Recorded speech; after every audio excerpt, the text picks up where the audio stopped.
ಯಾಕೆ ಈ ಸರಿ ಬಾರಿ ನಾವು ಮುಸ್ಲಿಂ ಸಮುದಾಯದ 3 ಜನಕ್ಕೆ ಕೊಟ್ಟಿದ್ದೀವಿ. ಕುರುಬರಿಗೂ ಕೂಡ ನಾವು ಈ ಸಾರಿ ನಾನು ಮತ್ತು ಬೈರತಿ ಸುರೇಶ್ ಅವರು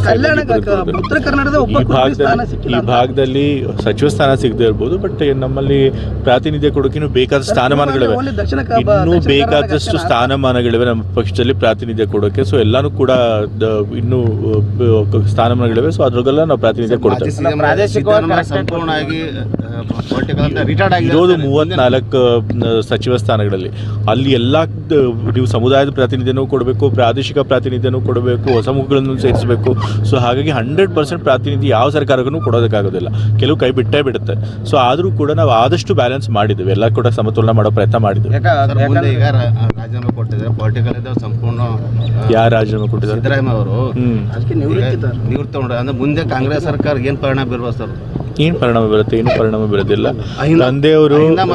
ತಂದೆಯವರು ಮೊದಲೇ ಕೂಡ ಹೇಳಿದ್ರು 2028 ಎಲೆಕ್ಷನ್ ನಾನು ನಿಲ್ಲೋದಿಲ್ಲ ಅಂತ ಹೇಳಿ. ಅದು ಕಳೆದ ಬಾರಿ ಚುನಾವಣೆ ನಿಂತಾಗಲೂ ಹೇಳಿದ್ರು. ನಂತರ ಈಗ ರಾಜೀನಾಮೆ ಕೊಡಬೇಕಾದ್ರೂ ಹೇಳಿದರು. ಸೊ ಮೊನ್ನೆ ಫಂಕ್ಷನಲ್ಲೂ ಕೂಡ ಹೇಳಿದ್ದಾರೆ. ಸೊ ಅವ್ರ ನಿಲುವಿನಲ್ಲಿ ಹೊಸದೇನು ಬದಲಾವಣೆ ಏನಿಲ್ಲ. ಸೊ ಆದರೆ ಅವ್ರು ಏನು ಹೇಳಿದ್ದಾರೆ, ನಾನು ಚುನಾವಣಾ ರಾಜಕೀಯದಲ್ಲಿ ಇಲ್ಲದೆ ಹೋದರೂ ಕೂಡ ಸಕ್ರಿಯ ರಾಜಕಾರಣದಲ್ಲಿ ಇರ್ತೇನೆ, ಕಾಂಗ್ರೆಸ್ ಪರವಾಗಿ ಪ್ರಚಾರ ಮಾಡ್ತಾನೆ, ಮತ್ತು ಯಾರು ಸಮಾಜದಲ್ಲಿ ದನಿ ಇರಲ್ಲ ಅಂಥವ್ರ ಪರವಾಗಿ ದನಿಯಾಗಿ ಕೆಲಸ ಮಾಡ್ತೀನಿ ಅಂತ ಹೇಳಿದ್ದಾರೆ. Thank you.